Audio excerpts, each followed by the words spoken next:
G'day! In today's video I've got a Lenovo tab. I'm going to do a screen replacement on one of these. This particular one here has been on my blue heat pad at around 70 degrees now for about 10-15 minutes. So the model numbers of this particular device are TB306, and this particular one, I do believe I should just be able to take the screen out itself and reinstall the replacement. Now, use some isopropyl alcohol around the outer perimeter. I do believe I can just go through the front. I haven't looked this one up, but I'm going by where the connection is for this, where the video connector's right here. I'm going to assume the screen lifts out and I can get to it first. Should be able to pry just up the top here. All going well.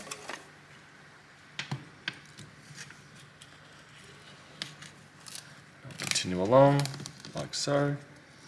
Right now this does feel like it's going to lift for me. Keep going all the way around. Just using a thin metal pry tool to get in there. Now, what I put was IPA or isopropyl alcohol. It tends to soften the factory adhesive that's already there and makes lifting out the existing screen a fair bit easier. As I say that, you can see that it's left the gasket with it. So we'll have to put some glue around that.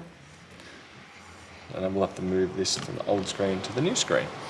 Next up, what I want to do is just take off this single cover here, which also leads to the battery connector itself. I was quite surprised how easy that did actually come out. There we go, now disconnect the battery, so you don't accidentally fry anything. Disconnect the screen's flex cable. Now, because that came out so clean, I don't have to do anything to that. I might even just go around with a toothbrush just to clean a bit of the grime up. That's pretty much ready to go. Luckily this all came out as one piece for me. It may not come out as one piece for you though, so there is a bit of a challenge there. One thing I do want to compare also is the thickness of these displays. So I'm curious if the replacement one is slightly thicker. Shouldn't really make too much difference, but it means we'll stick the screen out slightly a bit more when I go to put in. Next up I should be able to use some tweezers and move this foam pad over if it wants to leave as one piece.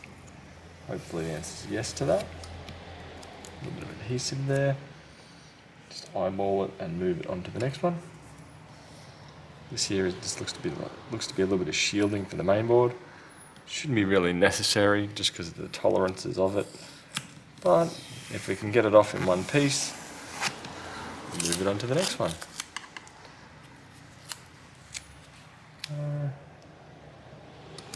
Here, maybe not be, maybe move over a fraction more. Maybe there looks good. Bingo. There we go. Lastly, I need to take the tape off here. The anti-static tape. Leave that there for a second. And this latch here should go up. Like so. Flick that latch up here. Should just be able to pull out from there. So I need to flick the latch up on this one. So it's the latch in up position there. And this should slide in. That white line should disappear. Will be mostly disappeared. Like so. Latch goes down. Tape goes back over the top. Got some adhesive there. That should be okay. Over the top, like so. Now that's pretty much prepped to go in. Broken screen can go to e-waste. Now that this is cooled down, I will give it a quick brush.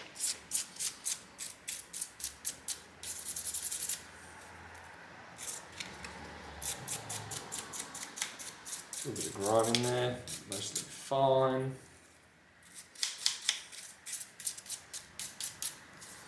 Go, put that in here.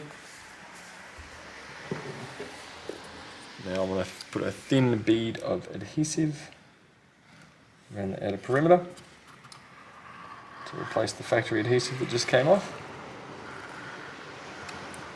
This is some B7000 frame adhesive. Looks pretty well. There we go. It's got good coverage all around the outer perimeter, right where the screen touches. That stuff does the job usually pretty well.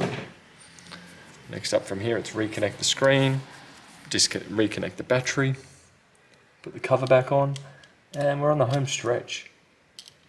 If you don't disconnect the battery and you try to reconnect the screen and you do shift, you do have the potential of frying the display as you try to put it back together. So I'd recommend to be very cautious there. This bracket must be used on other models, as there is a little latch over there that looks like it would typically go under a bit of metal to hold it into position. This particular one we do not have that luxury, so we've got to put 2 screws in rather than just one. Should screw in like so. Next one here, this screw here should also screw in like so. Bingo. Lay the screen down, line it up, slowly drop it in, work your way around the outer perimeter. Go. It does seem to want to push up and out over this edge here, which makes me think that it is slightly thicker. Or they haven't put on the tape here well enough. I do see a slight fold or a crease, which looks like that's really giving it some grief. I'm going to have to use it to clamp that, I would be thinking, and a bit more adhesive. But apart from that, you basically should be able to work your way around the outer edge, let it sit down smooth, let that glue settle or clamp it or rubber band it, and from there you should be right. Hope that helps with your screen replacement. I'm going to quickly re-glue this off camera, as I'm just going to go a bit more thorough over it and then clamp it, and should be sweet. Bye. Just a follow-up to make people that don't believe everything they see on the net. There we go. We have one working tablet now. All good, fitment's just fine. Did try to pop out, but the glue and the clamping worked just fine. Bye.